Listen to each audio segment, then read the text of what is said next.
안녕하세요. 공인중개사 법령의 한민우입니다.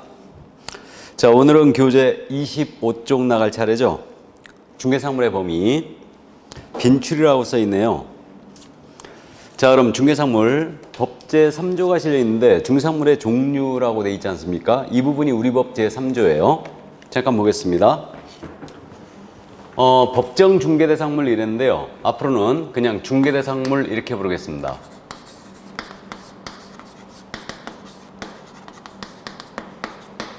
그래서 이제 중개상물은요, 우리 법 3조에 5가지가 정해져 있죠. 먼저 토지가 있고, 그 다음에 건축물, 건물이라 하겠습니다. 건축물, 그 밖에 토지의 정착물이 있어요.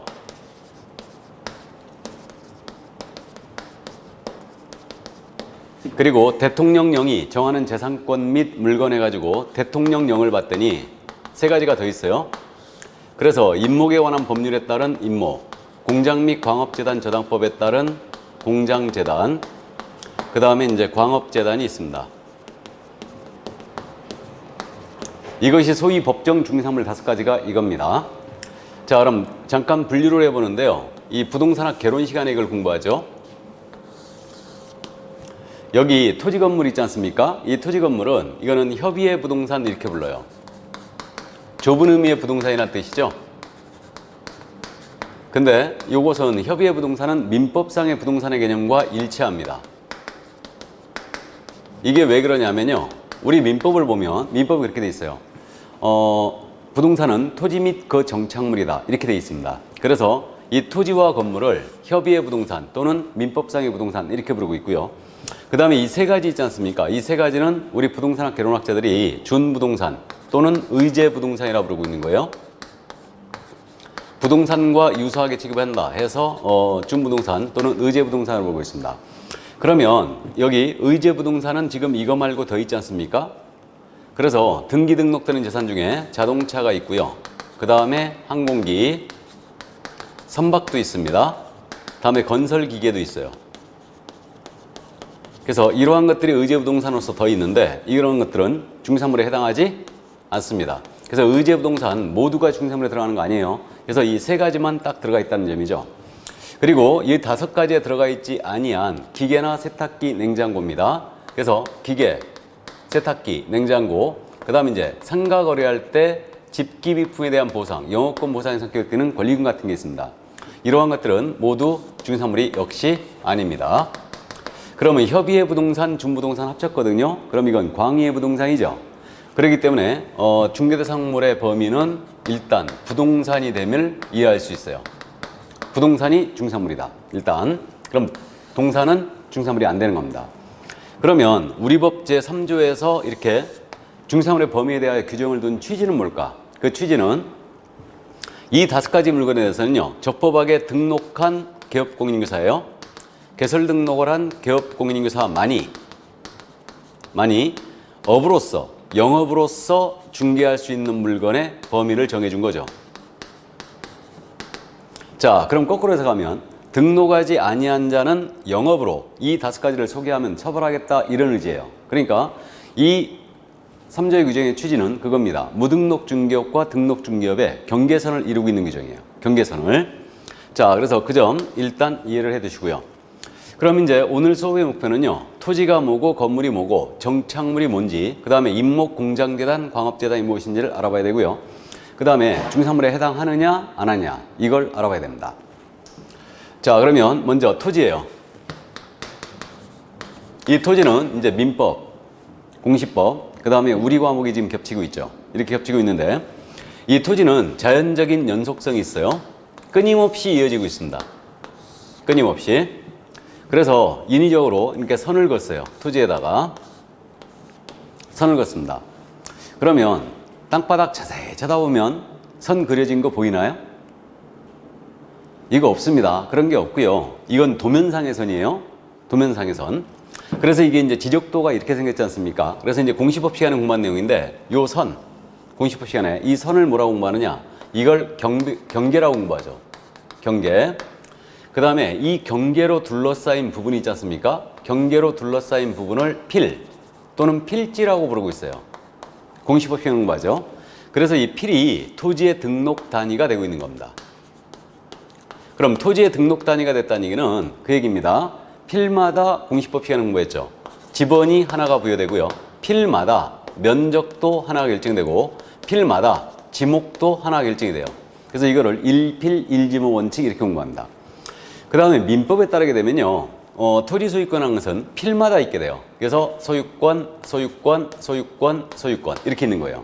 그리고 토지 소유권은요. 정당한 이익이 있는 범위 내에서 상하에 미친다. 이렇게 이제 공부했습니다. 이게. 그러면 토지 소유권은 한 필지 전체에 미친다는 얘기거든요. 그럼 결국은 한 필지 전체에 미치기 때문에 한 필지의 일부예요. 한 필지의 일부는 분필이라는 걸 하지 않고는 팔아치울 수가 없죠. 이거 이해되시죠? 분필하지 않고는 못 팝니다. 근데 한 필지의 일부에 대하여 분필하지 않고도 세를 놓을 수는 있죠. 그럼 중사물이 된다 안 된다? 된다. 이게 결론이에요. 그러니까 경우에 따라서는 한 필지의 일부일지라도 중사물이 될 수 있다. 이게 바로 토지였습니다. 자, 그럼 이제 건물이에요. 그러면 토지는 필 단위로 거래되잖아요. 그럼 건물은 동 단위로 거래되는 거예요. 동 단위로. 그러니까 동 단위로 이제 소유권의 목적이 되는 게 맞습니다. 이게.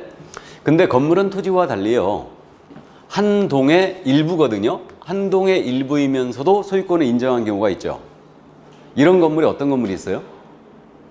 아파트와 같은 집합 건물이 있죠. 아파트 같은 거. 그래서 이제 아파트는 세대별로 전부 다 소유권이 있잖아요. 그래서 그 아파트와 같은 건물을 집합 건물 또는 구분 건물이라고 불러요. 그래서 민법하고 이제 공시법 시간에 공부합니다. 그래서 한 동의 일부도 소유권의 목적이 될 수 있어요. 그래서 거래 대상이 될 수 있다는 얘기입니다. 이 얘기인데 여기 방이 4칸이 있네요. 방이 4칸이 있는데 부부가 쓰고 아들 쓰고 딸 쓰고 방 한 칸 비었거든요. 이 방 한 칸 팔아치울 수 있나요? 없나요? 방 한 칸. 못 팔아치우죠? 똑같은 원리가 적용돼요. 그러니까 한 필지의 일부는 분필하지 않고는 못 팔잖아요. 그렇듯이 방 한 칸은 이거는 팔아치우질 못하죠. 못합니다. 그런데 세를 놓을 수는 있어요? 없어요? 있죠. 그러니까 세를 놓을 수는 있습니다. 그러므로 방 한 칸도 경우에 따라서는 중사물이 될 수 있다. 이게 결론이에요. 방 한 칸 누구한테 세 줘야 되게요? 이쁜 아가씨한테 줘야 됩니다. 자, 그래서 일단은 방 한 칸도 경우에 따라서는 중사물이 될 수 있다. 이때 참고로요. 이제 민법 시간에 공부하는데 아파트와 같은 그 세대별 소유권이 있다고 그랬죠. 아파트와 같은 건물은. 그래서 이제 이 세대별로 그 소유권의 이름을 이게 구분 건물이거든요. 아파트는. 그래서 그 소유권의 이름을 구분 소유권이라 불러요. 이거를 나중에 민법 시간에 공부할 거예요. 그래서 이 정도 일단 참고해 주시고. 자, 그럼 이제 이게 건물은 동 단위로 일단 거래 단위가 됨을 이해할 수가 있는데 무허가 건축물은 중개대상물이 안 될까? 이 문제가 있죠. 무허가 건물. 그럼 우리 법 3조의 규정을 봤을 때요. 여기 건물은 반드시 건축허가를 받은 적법 건물이 된다. 이런 얘기 없어요. 이런 얘기 없습니다. 그러니까 무허가 건물일지라도 이거는 중개대상물이 될 수 있어요. 될 수 있습니다. 다만 이제 무허가 건물을 중개한다. 이때는 권리 분석 철저히 해야 되죠. 중개사고에 대비해서. 그래서 권리 분석을 철저히 해줄 겁니다. 그러나 이제 중개사물이 되는 거는 분명히 맞아요. 무허가 건물도. 그럼 건물은 이거 뭐가 건물이냐? 이 문제가 있죠. 특히 이제 건축주인 건물이 문제가 되는데 이게 그래서 이제 건물에 대한 개념이거든요. 그래서 건물에 대한 개념인데 우리 판례, 그러니까 이제 대법원의 입장이죠. 판례에 따르게 되면요. 건물이라는 것은 뭐라고 그러냐면 지붕이 있어야 된대요. 그리고 기둥도 있어야 된답니다. 그리고 벽도 있어야 된대요. 세 가지 다 있어야 된대요. 이게 지붕도 있고 기둥도 있고 벽도 있어야 된다. 앤드 건물은 토지의 대표적인 정착물이에요. 그러면 토지의 정착물이라는 개념이 뭐냐? 토지에 딱 달라붙어서 과도한 비용을 들이지 않고는 쉽게 해체할 수 없는 걸 얘기해요. 이게 바로 이제 정착물입니다. 그러면 건물은 토지 정착물의 대표적인 주자예요. 그렇기 때문에 이거 건물이 되기 위해서는 토지의 정착물이어야 한다고 그랬죠. 정착물이어야 한다. 그래서 이게 판례가 취하는 태도예요. 참고로 말이에요. 여러분들이 나중에 공법 시간에 건축법을 공부하거든요. 우리 건축법에서는 건물을 뭐라 하겠냐면요. 건축법에서는 건축법에서는 건물을 그렇게 불렀습니다. 지붕이 있고요. 기둥 또는 벽이 있으면 된다는 거예요. 지금 그럼 우리 판례가 취하는 태도가 틀리죠? 이게. 그래서 이렇게 판례의 경우는 기둥 앤드 벽이 있어야 된다고 그랬고, 건축법에서는 기둥 또는 벽이 있으면 된답니다. 그래서 우리는 건축법의 개념으로 가는 게 아니에요. 판례의 태도로 가는 겁니다. 그렇기 때문에 민법상의 부동산의 개념, 즉 민법상 건물의 개념으로 간다는 얘기죠. 그래서 우리 건물은, 중개사물인 건물엔 기둥이 있고 지붕도 있고 벽도 있어야 된다. 그리고 정착물 이해한다고 했어요. 그래서 지금 우리 교재에는 언급이 없지만 세차장 구조물 사건을 여기서 미리 소개하고 갑니다. 세차장 구조물. 이 세차장 구조물이 뭐냐면요, 여러분들이 셀프 세차장 한 번쯤 가보셨죠? 셀프 세차장. 그래서 이제 이 셀프 세차장 보게 되면 단순화시키면 이렇게 되지 않습니까? 이게 이제 토지예요. 여기에 벽이 대충 이렇게 서 있습니다. 벽이 대충 서 있고요. 지붕을 천막이나 유리로 덮었죠. 그리고 차가 들어가서 이렇게 세차를 합니다. 이 세차장 구조물이요, 건축물 대장이 작성이 돼 있었어요. 돼 있었습니다. 그리고 우리 개업공사가 이것을 소개했어요. 이 세차장 구조물을 거래를 소개하고요. 보수를 받았거든요. 보수를 받았는데 건물에 대한 중개보수의 한도를 초과해 받았던 거예요. 이거를. 그래가지고 이제 이게 고발이 돼가지고 이 소송이 대법원까지 갔어요. 그래서 검사가, 우리가 이제 보수 초과하게 되면 1년 이하적 또는 1,000만 원의 벌금이거든요. 그래가지고 검사가 이걸 기소했어요. 보수 초과 행위로. 그래서 이 소송을 담당했던 변호사가 저는 엄청 소송을 잘했다라고 이제 생각을 일단 하는데, 이게 건축물 대장이 작성이 돼 있으니까 당연히 중개사물인 건물로 볼 여지가 있죠. 그런데 이 소송을 담당했던 변호사는요, 이거를 이 점을 지적했어요. 이게 진짜 중개사물인 건물이 맞느냐, 이걸 지적했던 겁니다. 그래서 이게 만약에 중개대상 물이다 라고 한다면 이거는 중개를 한 거예요. 건물의 중개를 한 겁니다. 그렇기 때문에 보수 초과에 걸린다는 얘기죠. 그런데 이 세차장 구조물을 중개사물이 아니라고 한다면 이거는 중개한 게 아니죠. 그래서 중개라는 것은 중개대상물에 대한 알선이라고 했어요. 그렇기 때문에 중개한 게 아니기 때문에 중개 보수 규정이 적용이 없어요. 그러므로 이건 보수 초과에 해당할 일이 없게 됩니다. 이게. 이 점에 대해 우리 대법원은 어떻게 판단했느냐. 대법원은 이거는 중개대상물로 볼 수 없다라고 했어요. 이게. 그래서 이 세차장 구조물은 일단 중개물이 아니라고 했습니다. 그럼 왜 그랬느냐. 우리 대법원은요, 건물이라는 것은 기본적으로 지붕이 있고 기둥이 있고 벽이 있어야 된다. 그리고 토지에 정착물이 된다고 했어요. 그런데 이 세차장 구조물을 보건대 세차장 구조물은 일단은 주벽이라고 할 만한 것이 없대요. 없고, 그 다음에 볼트만 몇 개 풀러버리면 쉽게 해체가 되더라 이거예요. 그렇기 때문에 이거는 토지의 정착물로도 볼 수 없다라고 그랬어요. 정착물로도 볼 수 없다. 그래서 이거는 중개사물인 건물로 볼 수 없다라고 했던 거죠. 그래서 이거는 결국 무죄, 보수 초과로 볼 수 없다라고 판단이 나갔어요. 이게. 그래서 이제 세차장 구조물, 우리는 결론을 한 번쯤 기억해 두는 거예요. 세차장 구조물은 중개대상물에 해당한다, 안 한다? 안 한다. 이걸 좀 더 오래 기억하려면요, 토지의 정착물, 주벽이라고 할 만한 것이 없다. 그렇기 때문에 건물로 볼 수가 없었다. 이렇게 이제 판단하시면 돼요. 자, 그래서 여기서 이제 세차장 구조물 사건을 봤는데, 여러분들이 그 중개대상물에 대해서 잘못 이해하는 부분 중에 하나가 뭐냐 하면요, 중개를 할 수 있느냐의 문제와, 그러니까 소개할 수 있느냐의 문제와 중개대상물에 해당하느냐의 문제를 혼동하시면 안 돼요. 이게. 그러니까 이제 예를 들면 중개대상물에 해당하느냐의 문제는 이 범위에서 찾아야 돼요. 해당하느냐의 문제는. 근데 소개를 할 수 있느냐의 없느냐의 문제는 이거는 개별법의 규제를 하느냐 안 하느냐의 문제예요. 이게. 그러면 세차장 구조물, 우리 개업공사가 소개했다고 그랬죠. 근데 이거 중개사물 아니라고 그랬죠. 그러면 세차장 구조물 소개하지 말라는 법이 있나요, 없나요? 없어요. 없습니다. 그러니까 누구나 소개할 수 있는 거예요. 그래도 이거는 중개사물이 아니기 때문에 중개가 아닌 겁니다. 이게. 그럼 또 마찬가지로 우리가 상가 거래할 때 권리금 있지 않습니까? 권리금. 그러면 권리금은 직기비품에 대한 보상이라든가 영업권 보상의 성격을 띠고 있는 거예요. 그러면 권리금 역시 이건 중개사물이 아니에요. 지금. 그러면 권리금 거래 소개하지 말라는 법이 있어요, 없어요? 없어요. 그러니까 누구나 다 소개할 수 있는 거예요. 이게. 그렇다 하더라도 소개했다라도 이건 중개가 아니라고 보는 거죠. 자, 그러면 자동차 거래 소개할 수 있느냐? 자동차 거래 소개는 할 수 없습니다. 왜 그러냐면 자동차 관리법이라는 게 있어요. 이 자동차 관리법에서 자동차 소개업을 하고자 하는 자는 그 매매업 등록을 하셔야 됩니다.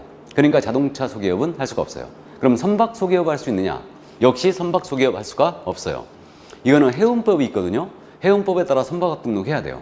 그래야지만 선박 소개업을 할 수 있습니다. 그런데 항공기 있지 않습니까? 항공기 소개업을 할 수 있느냐?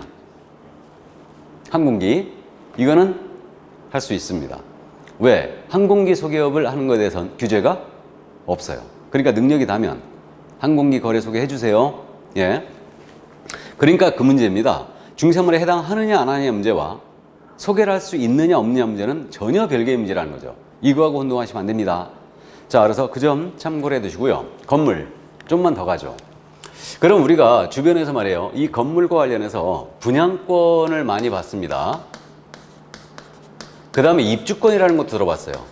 재개발, 재건축 입주권. 이런 거 들어봤는데 이게 중개대상 물이냐 아니냐의 문제가 있죠. 이게. 그러면 건물은 이렇게 실체가 있어야 되는데 실체가 없음에도 불구하고 이제 건물로 보는 게 있어요. 그게 바로 다름 아닌 분양권이에요. 결론을 먼저 말씀드리면 우리 판례는요. 이 분양권의 경우는 중개대상물에 해당한다는 게 판례입니다. 근데 입주권은 중개대상물에 해당하지 않는다는 거죠. 이게. 그러면 분양권이 뭐고 입주권이 뭔지를 확실히 개념 정의를 해야 될 거 아닙니까? 이 점에 대해서. 그래서 우리 판례는 이 분양권은 뭐가 분양권이라고 그러냐면 분양계약이 체결된 후이거나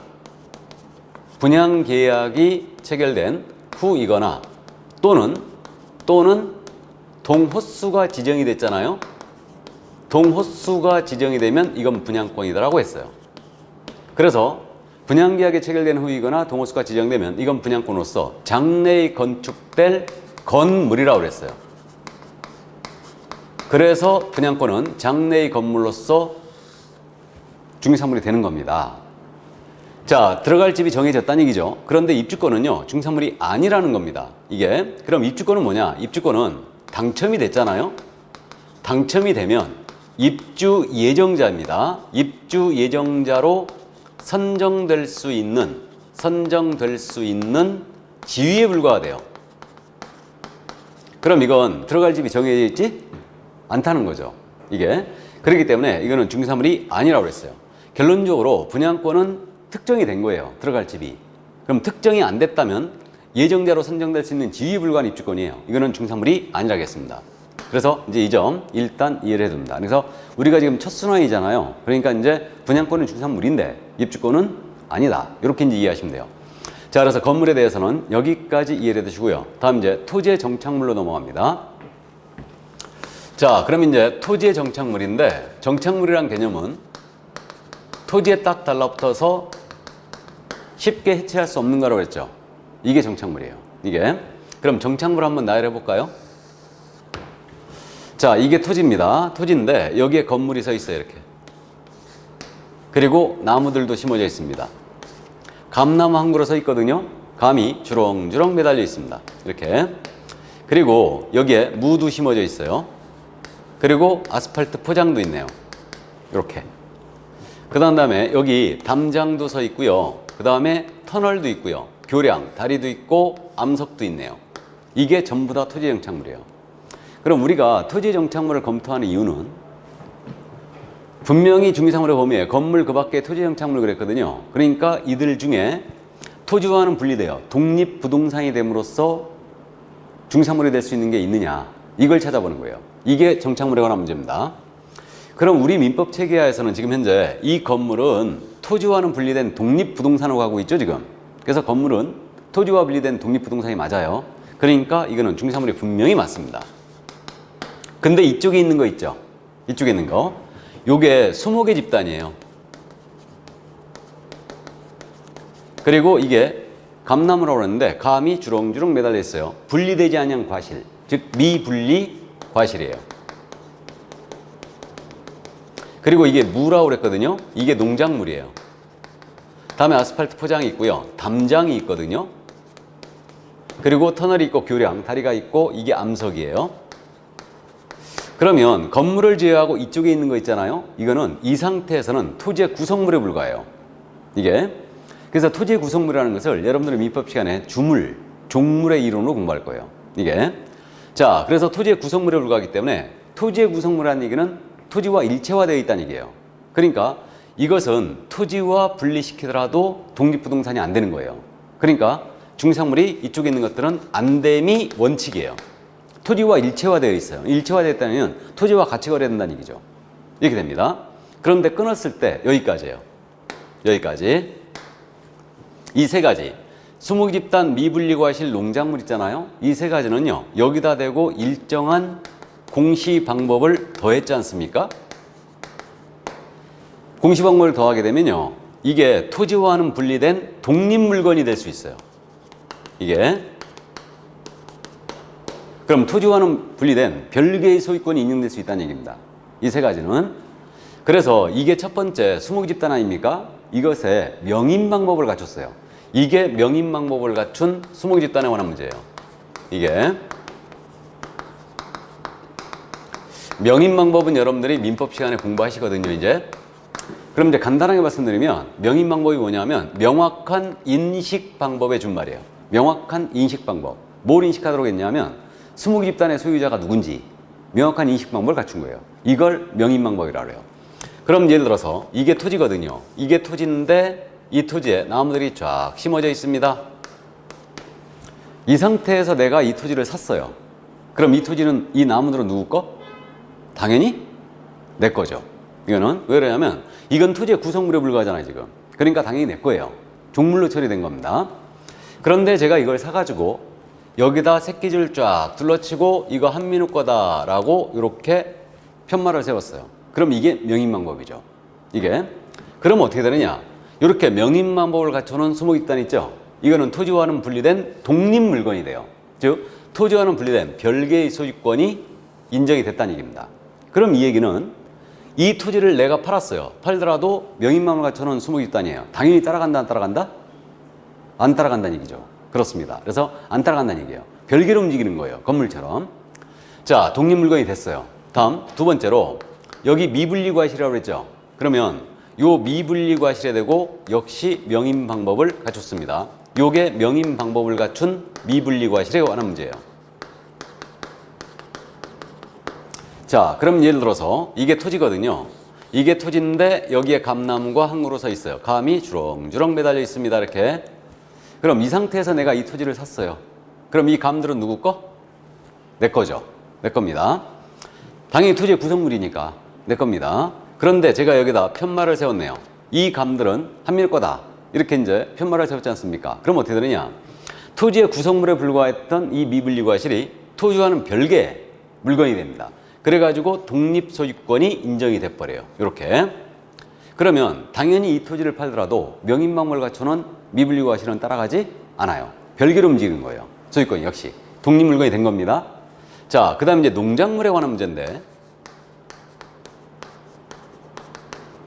이게 뭐라고 그랬어요? 농작물입니다. 그럼 이게 이제 토지예요. 이게 토지인데 이 토지의 소유자가 갑이에요. 근데 이 토지를 제가 세를 얻었어요. 즉 임차를 했습니다. 임차를 해가지고 제가 여기다 대고 무를 심은 거예요, 지금. 그러면 농작물은 원래 토지의 구성물에 불과하거든요. 그러니까 토지 소유자께 맞는데 제가 임차권이라는 정당한 권한에 의해서 이 무를 심었죠. 그러니까 이거는 갑의 게 아니고 누구 거? 내 거예요. 내 겁니다. 이건 당연한 얘기죠. 내가 임차권에 기하에 심었으니까.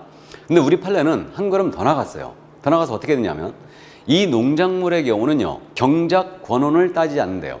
경작 권한이 있느냐 없느냐 이런 권한을 따지지 않고 수확기를 앞뒀잖아요. 수확기를 앞둔 농작물은 경작 권한의 유무에 관계없이 무조건 경작자의 것이라는 거예요. 이런 예가 우리 어르신들이 소일거리로다가 야산이나 하천을 개간해서 무 심고 파 심고 배추 심고 그러잖아요. 그래가지고 그 무파 이것이 수확기에 접어들었잖아요. 그럼 무조건 그 누구 거? 그 어르신 거예요. 그럼 이 얘기는 수확기를 앞둔 농작물은 결국은 경작자의 것이라는 게 우리 판례이기 때문에 토지와는 분리된 독립물건임을 인정하고 있는 거예요. 독립소유권의 객체가 된다는 얘기죠. 물론 그 어르신이 불법으로 경작을 했느냐 안 했느냐 이건 이제 차치하고 소유권이 누구한테 있느냐. 수확기를 앞둔 농작물은 무조건 경작자의 것이라는 겁니다. 이게 그래서 이제 독립물건이 됐어요. 자, 그러면 이제 명인망법을 갖춘 수목집단이나 미분리 과실 농작물입니다. 수확기를 앞둔 농작물. 이것은 토지와는 분리된 독립물건이 됐다고 그랬는데 제가 물건 그랬지 않습니까? 여러분들이 그럼 민법에서 물건을 공부하거든요. 물건을 공부하는데 물건은 크게 분류하면 두 가지가 있죠. 하나는 동산, 또 하나는 부동산. 이렇게 분류돼요. 그러면 이 세 가지 명인망을 갖춰놓은 미분리 과실 수목집단 수확기를 앞둔 농작물이 부동산으로 본다면은 논리적으로 봤을 때 중개대상 물이다라는 게 맞겠죠.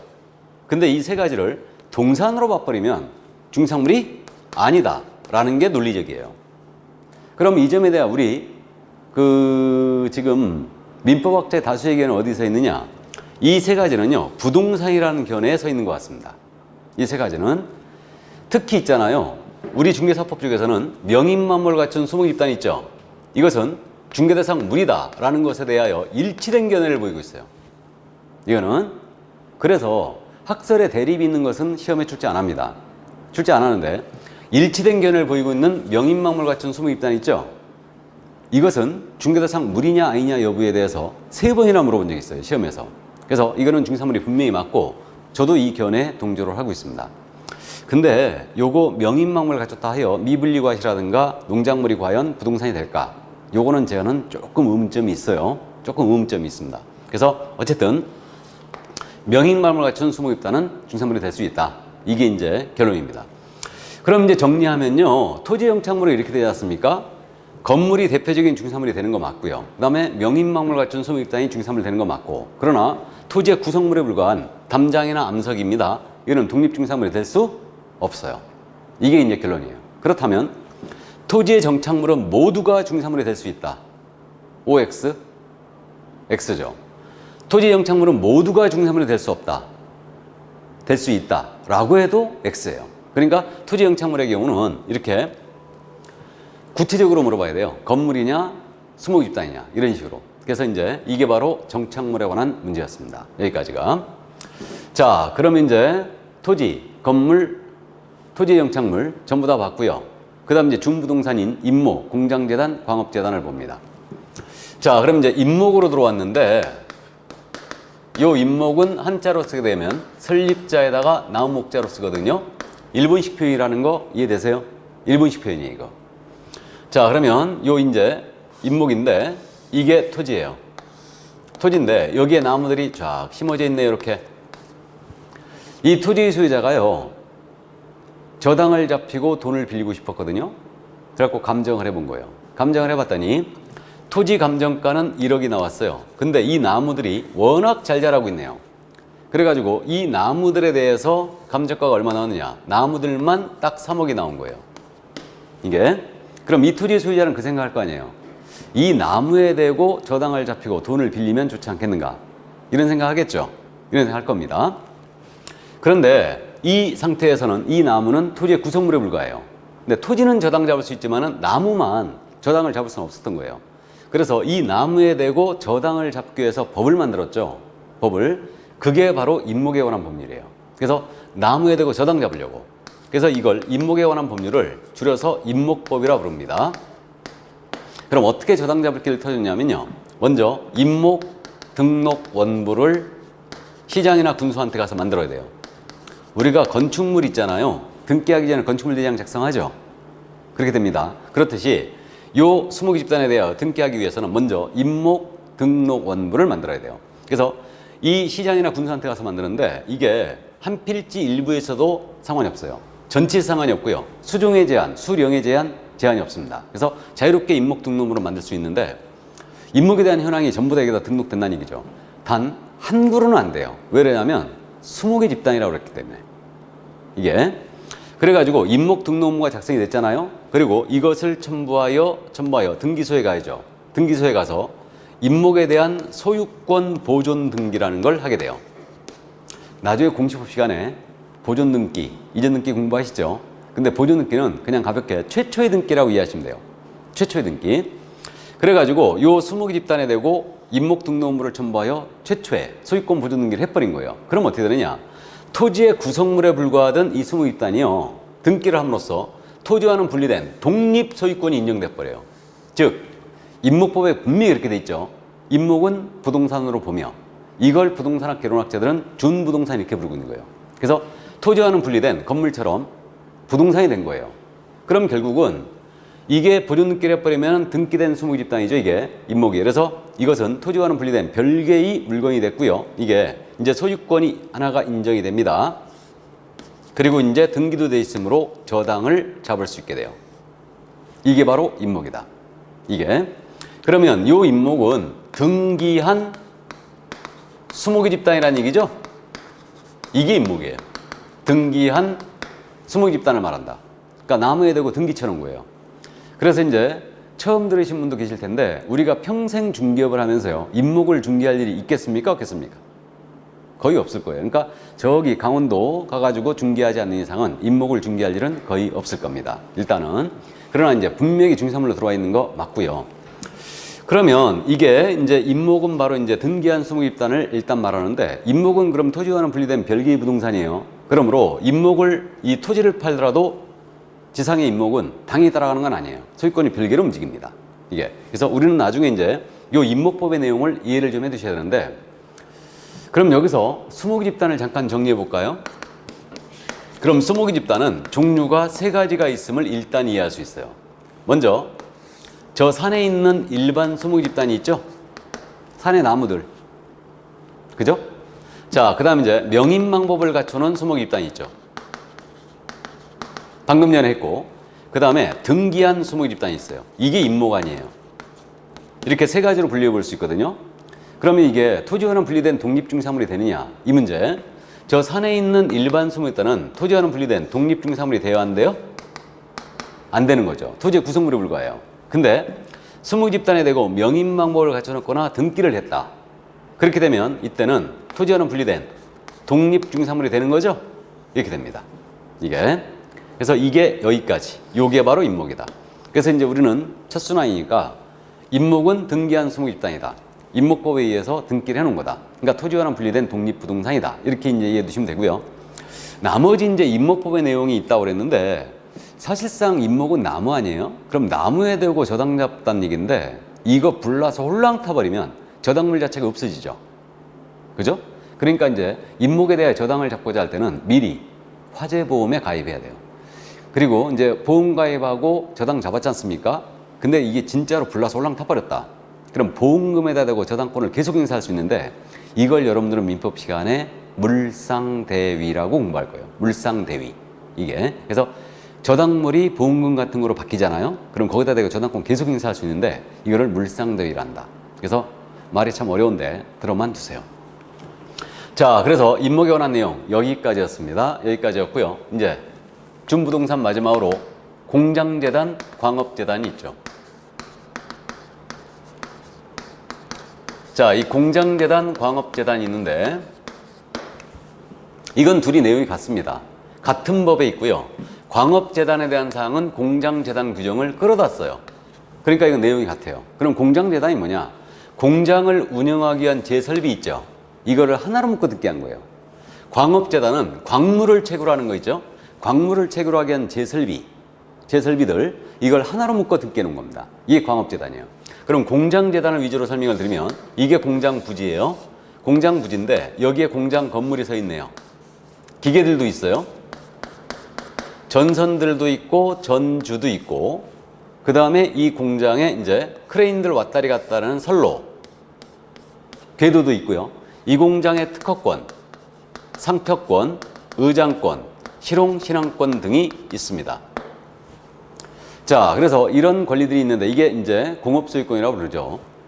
이 공장의 소유자가 저당을 잡히고 돈을 빌리고 싶어서 감정을 해본 거예요. 그랬더니 공장 부지는 2억이 나왔던 거예요. 공장 건물도 2억이 나왔네요. 근데 이 기계 있죠. 기계만 감정가가 5억 나온 거예요. 그럼 이 공장의 소유자는 당연히 그 생각할 거 아니에요. 아, 기계에다 대고 저당을 잡히고 돈을 빌리면 좋겠네? 이런 생각을 할 거예요. 그런데 지금 우리 민법상 저당권이라는 것은요, 부동산의 성립함을 원칙으로 해요. 이게 그 원칙입니다. 부동산 물권이에요. 근데 이 기계는 동산이다, 부동산이다? 동산이죠. 동산입니다. 왜 기계가 동산입니까? 왜? 움직여서. 예, 그렇게 말씀하실까봐 제가 이제 물어본 거예요. 근데 우리는 이제 시험을 대비하고 법을 공부하잖아요. 그러니까 이제 법률적인 관점에서 봐야죠. 이게. 그래서 저 자동차나 저 선박 같은 거, 항공기는요, 준부동산 취급하고 있어요, 지금. 부동산으로 지금 보고 있는데, 무지하게 잘 움직이지 않습니까? 그러니까 물리적으로 움직이냐, 안 움직이냐. 그거에 따라 동산이냐, 부동산이냐 이렇게 따지는 게 아니에요. 물론 한자 풀이상, 부동산 그러니까 아니 불자에다가 움직일 동자니까 움직이지 않으면 이제 부동산이다. 이제 그렇게 이제 되는데, 법률적인 관점에서 보면 우리 민법상 부동산의 개념이 그렇게 된다고 그랬죠. 민법상 부동산은 토지 및 그 정착물이다 그랬어요. 그러니까 결국은 법상 부동산을 취급하는 것 제외하고 이렇게 정착물이 아닌 것은 부동산이 아니에요. 아닙니다. 그럼 기계는 정착물이 아니라는 얘기죠? 그렇게 됩니다. 그래서 여러분들이 이제 공부하실 때 제가 똑같은 질문 계속 하거든요. 기계가 왜 동산이냐고. 정착물이 아니라서요. 이렇게 이제 답이 나오면 여러분들이 하산할 때가 돼가시는 겁니다. 이게. 그래서 법률적인 관점에서 봐야 돼요. 그래서 결국은 이런 동산에 대고 저당을 못 잡았던 거죠. 그래서 이런 곳에 대고 저당을 잡고자 법을 만들었는데 그게 바로 공장 및 광업재단 저당법이에요. 그게. 그래서 이걸 줄여서 재단저당법이라고 부르거든요.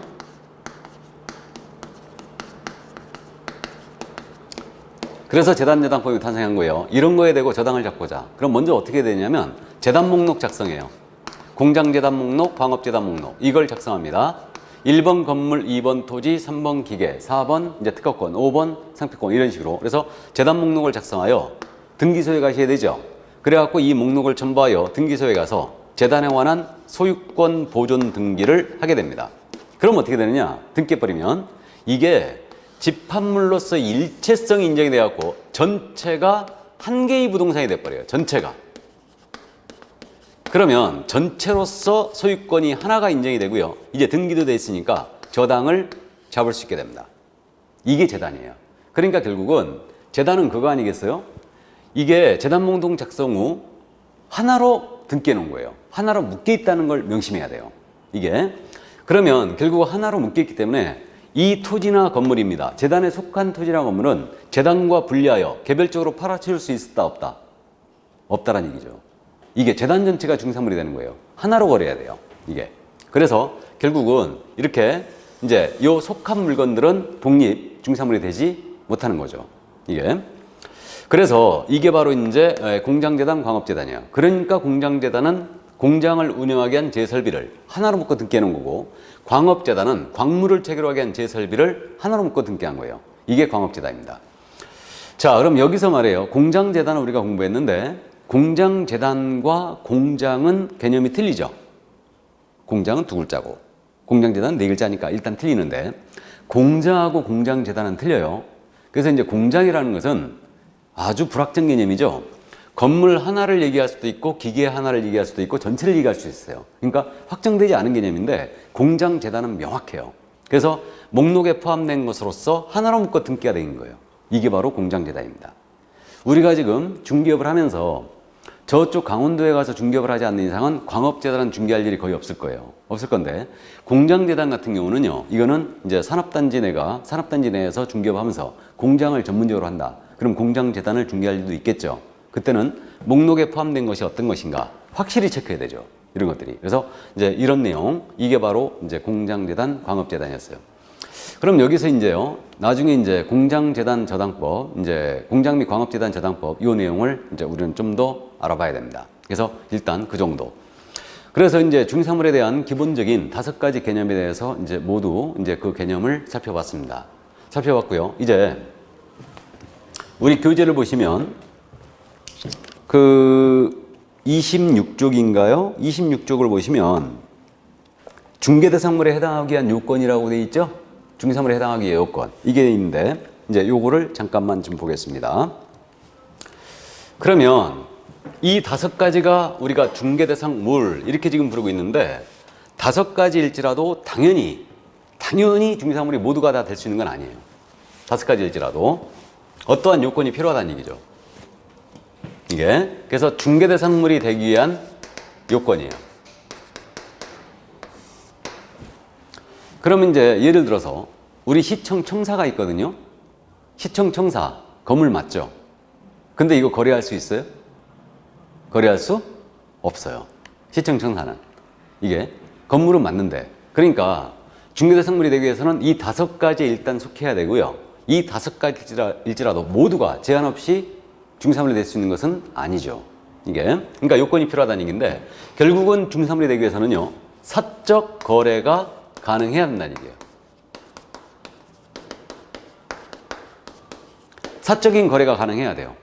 이게 그러니까 결론적으로 개인 소유해야 된다는 얘기죠. 이 얘기입니다. 사적 거래가 가능해야 돼요. 그러면 사적 거래가 불가한 물건들 있죠? 사적 거래가 불가한 물건들, 이거는 중개사물이 안 되는 거예요. 이게 안 되는 겁니다. 그럼 사적 거래가 불가한 물건들이 뭐가 있느냐? 대표적으로 방금 말씀드렸듯이 시청청사, 공유재산이죠, 이게. 그래서 이제 공유재산이라는 것은 시나 도, 공공기관이 보유한 재산이죠. 그 다음에 국가가 소유한 재산 있죠? 국유재산. 그래서 이걸 국공유재산이라고 해요. 그래서 한마디로 국공유재산은 중개대상물이 될 수 있다, 없다? 없다죠. 일단 그렇게 됩니다. 그러면 경복궁, 창경궁, 문화재, 고속도로 이런 거 다 안 되겠죠. 이게 그래서 일단은 국공유재산은 안 되는 겁니다. 거기까지 드시고, 나중에 이제 개별적으로 다음 순환서부터는 국공유재산 중에 이제 대표적으로 뭐 도로가 되느냐, 뭐 포락지, 무주부동산, 뭐 광업권의 객체인 미채굴 광물 이런 게 되느냐, 바닷가는 되느냐, 공유수면 매립지면 되느냐, 이런 것들이 이제 따져보게 됩니다. 그래서 이제 국공유재산은 한마디로 이제 일단 안 되는 거고, 그럼 사적 소유의 대상이 된다면 공법상 제한이 붙어 있다. 예를 들어 토지거래 허가구역 내 토지, 개발 제한구역 내 토지, 도로 예정지로 잡혀 있는 토지, 사유지 이런 것들이 되느냐, 이런 문제가 있는데, 공법상 제한이 붙어 있다 하더라도 일단은 사적 거래 대상이 다 되는 거죠. 그런 제한만 받을 뿐이고, 또 사법상 제한이 붙어 있어요. 예를 들면 여러분들 경매 개시결정 등기라고 들어봤죠? 그래서 경매가 진행 중인 아파트예요. 중개사물이 되느냐? 역시 됩니다. 그러니까 사법상 제한이 붙어 있는 거죠. 그러니까 그런 것도 되는 거예요. 물론 사는 놈이 바보겠죠. 경매 개시결정 등기가 돼 있는데. 그래서 어쨌든 이제 이렇게 사적 거래 대상이 된다면 중개사물이 되는 겁니다. 그래서 일단은 여기까지 이해를 해야 됩니다. 그래서 이제 사실은 이 중개대상물에 대해서는 말이에요, 민법적인 기초가 꼭 있어야 돼요. 그래서 특히 여러분들이 민법에서 이제 물권편, 그래서 이제 권리 내용을 좀 이해를 하고 있어야지 이 부분이 정확하게 나갈 수 있습니다. 그래서 이제 우리 과목에서 가장 오류를 많이 범했던 문제가 바로 중개대상물 문제예요. 이게 그래갖고 이제 소송도 몇 번 걸렸고요. 그 다음에 이제 또 이게 정답 없음 처리도 엄청 많이 됐으니까 우리 과목에서 가장 많이 오류를 범했던 문제가 바로 이거였어요. 왜 그랬냐면 이건 민법적인 기초가 좀 필요하거든요. 그래서 죄송한 얘기지만 우리 이제 중개사법 출제위원들이 부동산학을 전공하고 중개사법 강의하시는 분들이 있어요. 대학 교수로.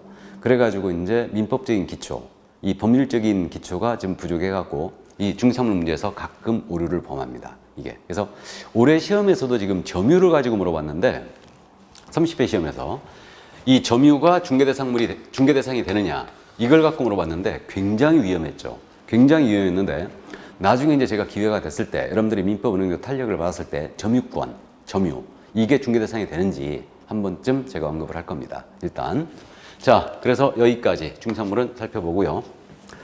자, 그러면 중개대상물에 관한 내용을 전부 다 살펴봤습니다. 그럼 이제 그 27쪽에 공인중개사 정책심의위원회가 있지 않습니까? 그래서 이제 시험에 대한 전반적인 사항을 심의 의결하기 위해서 국토교통부에 지금 현재 공인중개사 정책심의위원회가 설치가 돼 있거든요. 그래서 이 부분은 이제 후일 우리가 좀 이제 공부에 탄력을 받았을 때 그때쯤 하면 돼요. 이거는 그래서 일단은 통과를 이건 하겠습니다. 그 다음에 이제 28쪽에 공인중개사 제도가 나오죠. 이 공인중개사 제도에선 우리가 했죠. 이미 그래서 이제 했기 때문에 일단은 넘어가겠습니다. 그래서 그 정도 이해를 하시고, 그럼 이제 32쪽에 중개사무소의 개설 등록 및 결격 사유가 나오죠. 자, 그럼 이 부분을 펴놓고 조금 쉬었다 할까요? 네, 그래서 깔끔하게 잠깐 쉬었다 하겠습니다.